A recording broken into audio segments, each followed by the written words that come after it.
дэглэмийн үед нурлаа гэхэд жишээл одоо энэ асар олон аж үйлдвэрүүд нөгөө 70 жил бүтээн босгосон жишээлбэл манай малын төв хүйдийг боловсруулдаг л байсан. Нөгөө Оросд олддгоо байсан, цагийг үйлдвэрлэдэг байсан, нөгөө хевсийг үйлдвэрлэдэг байсан. Үйлдвэрүүд ягаад унчихаа гэдэг л хамгийн том асуудал. Хамгийн гоё. Ер нь тогтолцоо за яг хайрын биш байна гэж бодъё л да яг. Тэр үед ийм байсан байгаа. Ер нь шилжилтийн болол гэдэг одоо янз бүрийн дэлхийн банк, олон улсын валютын сангийн юмнууд ердөөсөө л тэд нар ганцхан юмнуудыг манай эрх хүчтэй ойлгуулж ирсэн байна шүү дээ. Социализм, коммунизмын болол одоо энэ системээс та нар нэг үсэн болол эргэл буцаргүй ангиж ирэхийн тулд ердөөсөө энэний материал техникийн бааз буюу үндсэндээ бол бүх улс орны энэний нэрийн дор тэгж бас нэрлж болохгүй шүү дээ. Тэ? Энэний дор бүх юмыг л устгах гэсэн. Тэгээд манайхыг магтдаг чинь тэр үстэй. Эдийн засгийн хувьд ч улс төрийн хувьд ч хамгийн тууштай шинтгэл хийж байгаа улс гэдэг. Манайх жинхэнэ сүтгэл хамгийн сүүлийн үед бол одоо чинь Монгол эдийн засгийн одоо дэлхийн улс орнуудын анхаарлын төвд орчлоод байна гэдэг чинь бол бид нар бол баярлах биш харин түгших хэрэгтэй байхгүй тий. Үйлдвэрлэл юу ч байхгүй юм байна. Эндээс орж ирж хамгийн хялбар аргаар мөнгө хүн ардынхын хөдөлмөр баялагийг цөлмөх энэ боломжийг бэлэн хуулиараа тавиад өгсөн байна тий. Одоо бид нар энэ хуулийг яагаад бид нар тавиулж өгсөн гэдэг зэрэг эхлээд бид нар үзэл санаагаа зөвшөөрүүлсэн байхгүй. Тэгсэн тий. Тэгэл тэрний чинь дараал бүх юм хийсэн тий. Бүх юмнууд л яваад тагтсан. Хүснэг л бид нар хийсэн. Ягаад бол чи тэр гол одоо тоглоомын дөрөв зөвшөөрсөн байна. Тийм ээ. Бахир 6 жил бахирч өгч ойлгоно гэдэг хэлсэн бас хүснэг нь л хийсэн бид. Тий, хүснэг нь хийсэн байхгүй. Одоо энэ ганц заалт өөрчлөлтөг нь гэхдээ хүснэг л бид нар хийсэн л байна. Тий, хүснэг нь тийм учраас ердөөсөө манай энэ эрх баригчид энэ төр бол бас жоохон бодох хэрэгтэй. Энэ дээр бол би бол одоо судлаач хүний хувьд бол Монгол орн бол хөгжил цэцэглэлтийн одоо гараан дээр зогсож байна гэдэг хүмүүс ярьдаг боловч би тийм механизм тийм бол загвар бол юмыг олж харж чадахгүй байна л да өнөндөө. Би л тийм юм олж харж чадахгүй байна. Одоо яг сүүлийн зарим нэг асуудлыг ярьж байна. Үндэсний эрх ашиг зориулсан тогтолцоороо орё гэвэл одоо нэг ингээд энэ тийм ярьж эхэлж байна л да тий. Тэгэл яг та нар жижигхэн, та нар боловсроогүй, та нар болоогүй, та нар чадахгүй тий. Тэгсэн чинь энд бол тэгжил байна л да. Ийм ойлголт хандлага үз сурталын хүлээсэн байгаа цагт бидэнд юу ч тусалж чадахгүй шүү дээ. Хэн ч туслахгүй шүү дээ. Ийм яг бид нар хэрэг хөгжил цэцэглэлтийг өөрснөө бодоод байгаа мөрөөдөд байгаа боловч бид нар үзэл бодлын үзэл санааны ийм болоод бидний ийм хязгаарлагдмал ийм торон дотор өөрснөө сайн дураараа энд ингээ суугаад байгаад нь тийм үү? Ийм нөхцөл бололцоо байхгүй шүү дээ. Байхгүй. Энийг өөрөөр өнөөдрийн болол манайхны би одоо ингээ сая харсан чинь 2-3 хоног юм телевизээр ингээд хараад хүмүүст байж хаад манай одоо энэ эдийн засагчд одоо мэрэгчлээ санхүүж гэдэг байгаа улсууд болохоор ямиг зах зээлийнх нь бол одоо жамаа шийдэл тэр бол зүгээр л энэ зүгээр л одоо хуурамч энэ бол зүгээр л тийм маань мэгзэн байхгүй да. Өнөөдрийн эдийн засаг гэдэг чинь шашин шиг болчиход байна шүү дээ. Ер нь тийм шашин болчиход байгаа байхгүй да. Тэрэн дотор бол нэг дээр нэмэх нэг хоёр тэнцүү биш байхгүй да. 11 гэж болчиход байна шүү дээ хүмүүс. Тийм үү? Нэг дээр нэмэх нэг тэнцүү 11 болчиход байгаа байхгүй да.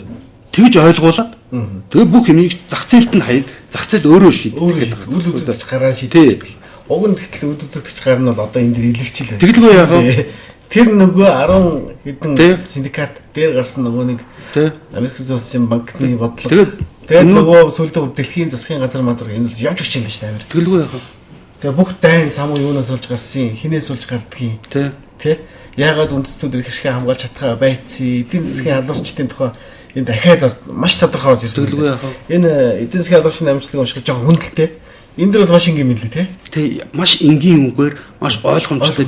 Тийм учраас ер нь бол чи нэг юм ажигладаг байх одоо ингээд Америкчууд, баруун Европчуудад ингээд зориулж гаргасан янз бүрийн ингээд одоо ном зохиод юмнууд маш их энгийн үгээр бүр дэндүү бүр заримдаа бүр залхуудаа тийм энгийн үгээр хийсэн байдаг шүү дээ. Яг бол ихэнх хүн ардыг нь тийм болгоцсон байхгүй. Тийм л юм байл. Тэрнээс илүү юм ойлгож чадахгүй болгоцсон байхгүй. Өнөөдөр бол одоо ингээд тэр Wall Street дээр Америкт болж байгаа бол үйл явдалт чинь одоо бид тэрэн дээр том плакатууд байж шít. Бид бол Америкийн ард түмний 99% наа гэсэн. Тий. Том плакатууд байж шít. Одоо ч вебсайт хүртэл гарсан байна лээ. Бид Америкийн ард түмний 99%. Америкт болж байгаа хөдөлгөөн тий. Тий, хөдөлгөөн. Тий. Тэгвэл зэрэг чинь Америкийн нийгэм бол тэр өндөр байшингууд тэр одоо чинь тансаг юмнууд болохоор тэднэрт ердөөсөө хүртээлгүй байхгүй юу? 99 ард түмэнд хүртээлгүй байхгүй бид нар. Тэд нар зөвхөн бол хажуугаар нь явна тэр зам дээгүүр нь явна мөнгө л төлж болно чи. Чи мөнгө төлөхийн тулд яг чи зээл аваа. Болчлаа. Зээл л байгаа Тий. Гинжин дор. тий. Тэгэхээр чин бас нэг юм байгаа байхгүй. Ер нь тэнд баруун Европод бий болж байгаа одоо энэ хөгжил цэцгэлт бол үнэхээр би бол Америкийн ард түмэн, баруун Европын ард түмнийг бол үнэндээ хүндэтгэлтэй. Тэд нар бол маш авьяаслаг ухаалаг ард түмэн байхгүй юу? Тэгсэн. Тэгэхээр тэр юмнуудынхаа тэд нар бол техник, технологи талдаа бол маш их одоо ухаалаг үнэхээр энэ дэлхийн одоо бүх хөгжийг тодорхойлж байна. Гэвч тэд нар бол энэ мөнгө санхүү нийгмийн талдаа болохоор тийм байхгүй байхгүй тийм. Тэрийг нь ертөсөл тэднэрт мэдүүлэхгүй. Тэрийг ямар нэгэн байдлаар бол бүх мэдээллийг сурвалж аваад дээд сургуулиуд шал өөр юм заахаа гаргаад ирж байгаа байхгүй. Хятадын онцлогтой социализм, хятадын онцлогтой капитализм гэхээр жишээлбэл шоолон инээдэг бол бид нар нийлж шоолдог байлаа шүү дээ Оростой нийлж. Коммунизм хятадын онцлог гэж байдаг. Мос ревизионистууд, говьлагчд гэдэг. Өнөөх нь яг өнөөдөр тэгэл үе хаач ирж. Тухайн цагтаа жишээлбэл марксизм ч гэсэн өөрөө нэг колоничлох үзэлд үйлчилж ил байсан. Тэ аливаа үзэл бодлыг бол яг энэ говьлдаг шиг, майнизер говьлдаг шиг ингээл ямар цайхан санаа гэдэг өгүүлж чадна л да. Өнөөдөр жишээлбэл энэ неоколоничлын тухайн асуудлыг ингээ ярьж байна. Америкийн колоничлын тэр ярих бас л энийг л байх л та шаалвал.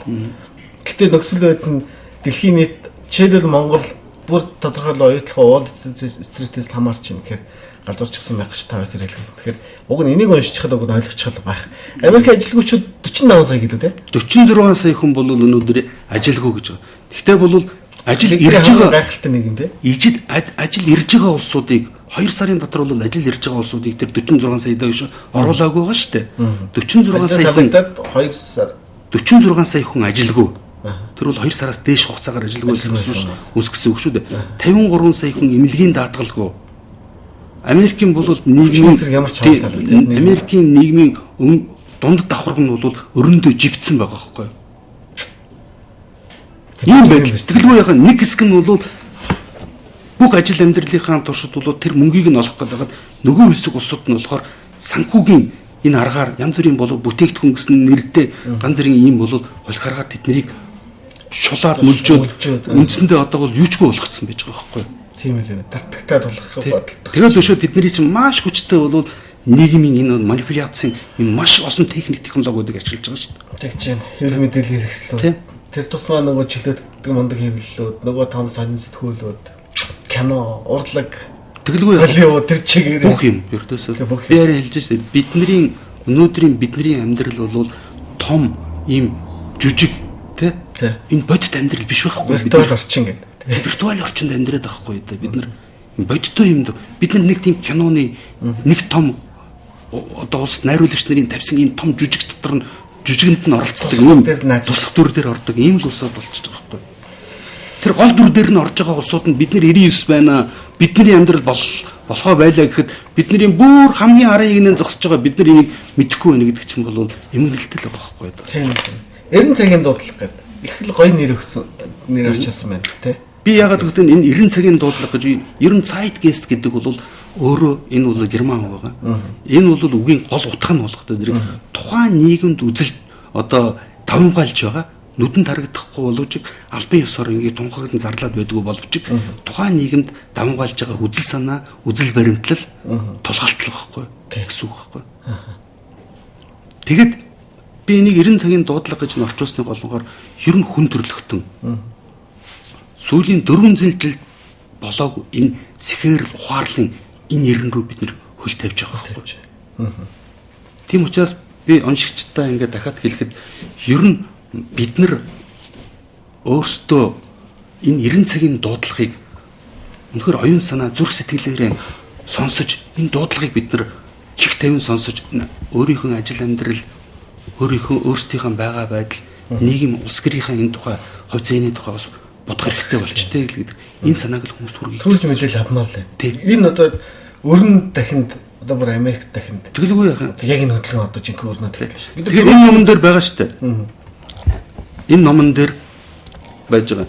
Америкийн иргэдийн 100 хүний 3 ном уншдаг. Тий. 15 хүн 100 хүний 15 нь хаяа нэг сэтгүүл сонин эргүүлж хардаг. Үлдсэн болвол одоо 87% нь болохтой зэрэг чинь бүх мэдээллийг телевизэр гэдэг юмнаас тавьж шин. Энэ телевизэр гэдэг бол үндсэндээ тэдний гэрийнх нь хооморт залцсан байж байгаа гуутай бурхан багхгүй. Яг үнэ. Тий, Гүнгүрбаатар бурхан. Тэг Гүнгүрбаатар бурхан нь болчиход байгаа хгүй.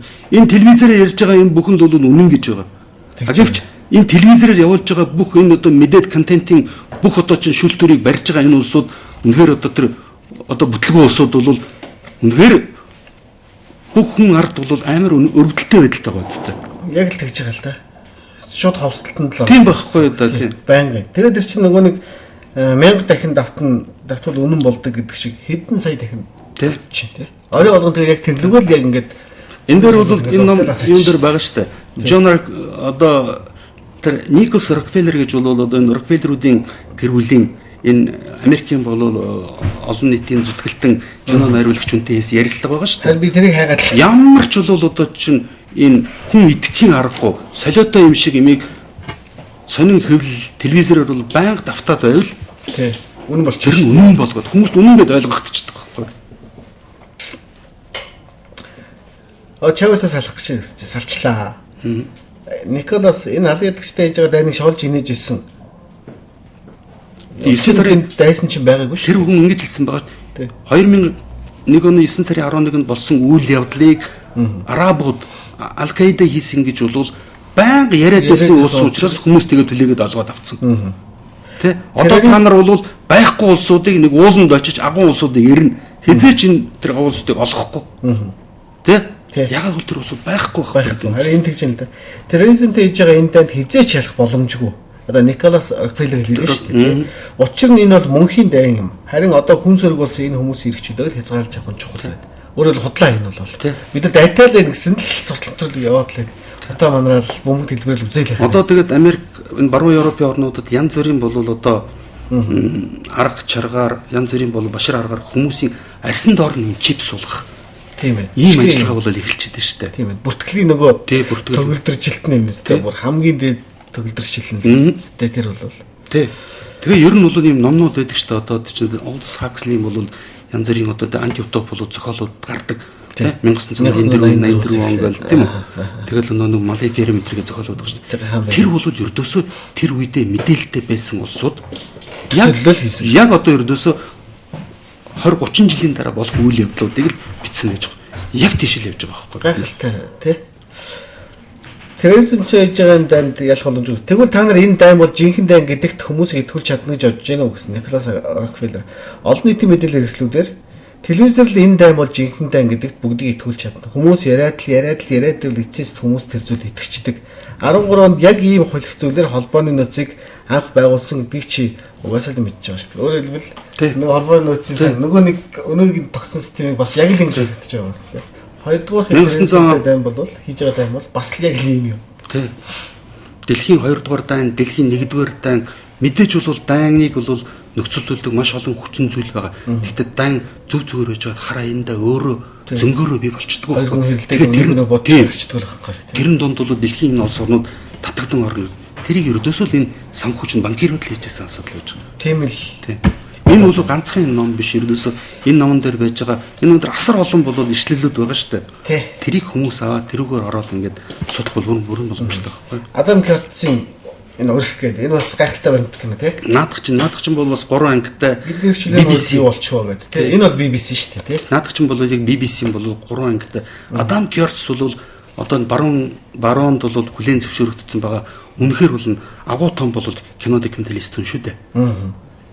Тэгээд тийм юмнуудыг бол одоо манай энэ одоо хэвлэл мэдээллийн орон зай бол шал дэми юмар маш их дүүрж байна.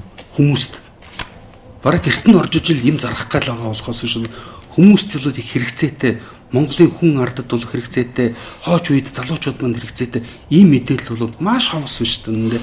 Хэрвээ тийм мэдээлэл гаргыг бол хамгийн хэрэггүй мэдээлэл учраас санхүүжүүлэхгүй л тиймдээс.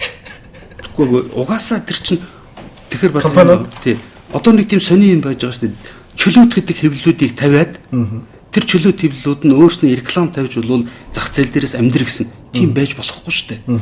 Ягаад бол улс гэр гэж байт юм бол тэрийн хүн ардынхаа сэтгэл зүрх тархинд нь бол өгж байгаа мэдээллийг тэгэхэд урсгалтанд тавиад өгч болохгүй шүү дээ. Харин тийм одоо бид чинь энийг бол тэр өөрөө даах хэрэгтэй байхгүй. Хүн өөрийнхөө хүн ардад бол өгөх мэдээллийг өөрөө цензурдчих хэрэгтэй байхгүй. тэгж явах хэрэгтэй. Тийм шүү дээ. Зөвхөн үндснэр ашиг үүднэ. Тий, тэгэлгүй яах вэ? Тэгэлгүй яах вэ? Тэгэлгүй яах вэ? Тэг хүнд мэдээж мэдээж зарчим байх хэрэгтэй. А тэгэхээр янз бүрийн бол гадаад дотоодын ийм нөхдүүдийг бол хүн одоо ардынхаа толгойг эргүүлэх ийм их чөлөөтэй тавьж өгж байгаа ийм төр ус байна гэдэг бол төр байхгүйтэй адилхан байхгүй. Харин тий. Дахин эзэнгүүгээртэй адилхан байхгүй төр бол.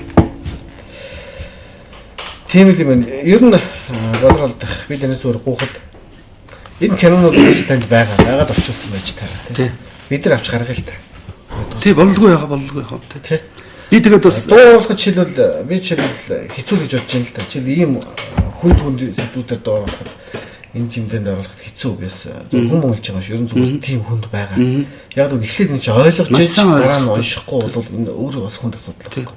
Гэхдээ байвал бид нар ямар нэгэн хэлбэрээр л хүмүүст авч гаргая гэсэн санаа байна. Та зүгээр тэгвэл би танаас авч болох нь байна. Яг л энэ байд кинонууд чинь нөгөө зохиогч ирэх мэрх бол байхгүй шүү дээ тий. Аль болох олон хүмүүс хамгийн өргөн дээр тавьсан байгаа учраас.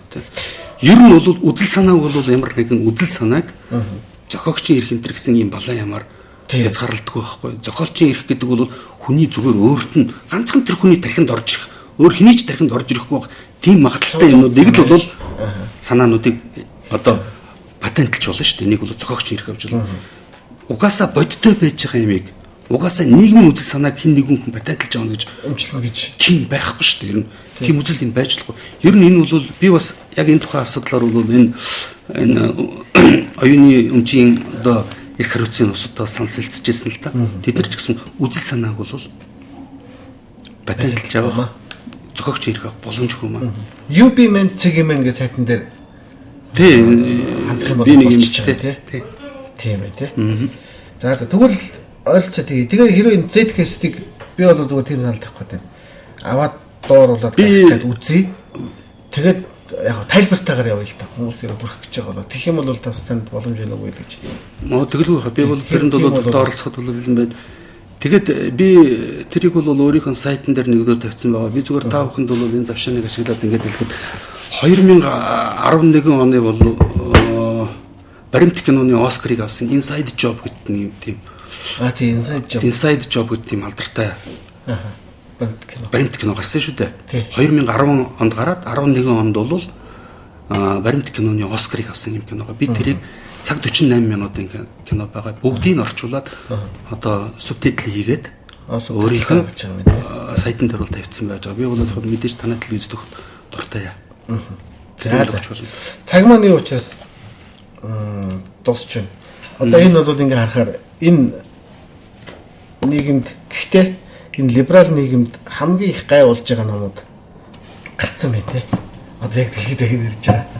Энэ ингээ таны гэхдээ либерал гэдэг чинь хүмүүсийн эрх чөлөөний төлөө явж байгаа тэр улсуудыг бол буруутгах арга байхгүй. Нео либерал нийгэм гэмээр юм уу? Тий, яагаад бол би ингэж л хэлмээр байна. Тэр либерал гэдэг үгийг чинь цаана өөр утга оруулчаад байна л гэдэг байхгүй.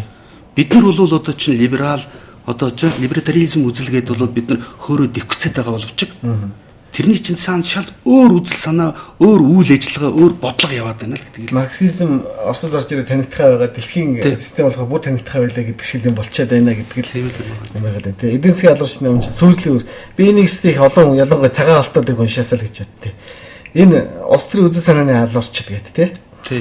Эдийн засгийн алуурч. Ер нь тэгээд би энийг бол ингээд орчуулж гаргаж байгааг юм бас нэг яагаад тэгэхээр энд нь бол эдийн засаг одоо чинь эдийн засаг улс төрийн эдийн засаг улс төрийн үзэл санаа боловсрол ингээд бид нар ямар нэгэн юмыг өөр өөрийнхөө гэрт байгаа юм ч юм уу өөр өөрийнхөө одоо чинь тэр өнцгөр харж болохгүй юм. Ер нь юмыг ойлгохын тулд бол улс нийгэмдээ болж байгаа бүх юмыг бас харахыг хичээх хэрэгтэй гэж би үздэг байна. Өргөн сая тэгэж дүр зургийг нийтэд нь харсан тагтал бол зөв ойлголт төрөх байхгүй. Тийм л юм. Тэгэхээс бол хүн бүхэн өөрийнхөө одоо чинь мэрэгжлийн чиглэлээр юм хараад байвал энэ бүх одоо дүрснүүд яг энэ цэгүүд бол нийлээд ямар дүрсийг гаргаж ирж байгаа тийм үү? Тий. Гэдгийг бол бид нэр олж харж байгаа. Тийм учраас би энэ номнуудыг ингээд цуврал болгож хүн. Одоо ер нь Европт бол энэ асар их газар аваад нөгөө 3 дахь замаар 3 дахь үзэл гэж юу байх тухай хүртэл нэлийн өндөр түвшнээр явж байгаа юм шиг. Ер нь бол одоо эхэлж байна. Үзэл санаа авах гэсэн арай нөгөө боловсралтай хэд нөгөө 3 дахь хэд нэг юм байт юм аа гэсэн чи тийм ямар юм байдیں۔ Ер нь тэгээд хараад бид юм байт ингэж хэлээд нагаад. Ер нь бид нар ингээд яг сүүлийн 100 жилийн болов одоо энэ жил бол Монголын эрх чөлөөний 100 жилийн хойд тохиож байна. Тэгээд сүүлийн 100 жилийн энэ Монголын нэн шин түүхийг ингээд судлаад хараад байхад бол ердөөсөө бид нар заавал гаднаас үзэл санаа дандаа экспортлсон байгаа. Тийм ердөлтөж тийм байгаа. Нэгдүгээр хоёрдугаар манайд болж ирсэн ялангуяа улс төрийн томоохон үйл явдлууд дандаа гадны тусламжтай хэрэгжсэн байна. Тэгсэн байна. Тийм. Тэр улсууд магадгүй зарим нэгэн улсууд тэрийг олж харахгүй байж магадгүй.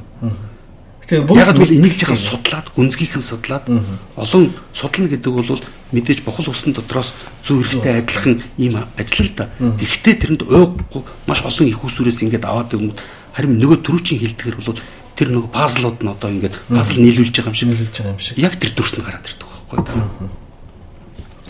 Тэгж үзэл хэрэгтэй л цаг л одоо ирчээд. Яг ийм цаг л одоо бид нар төрж.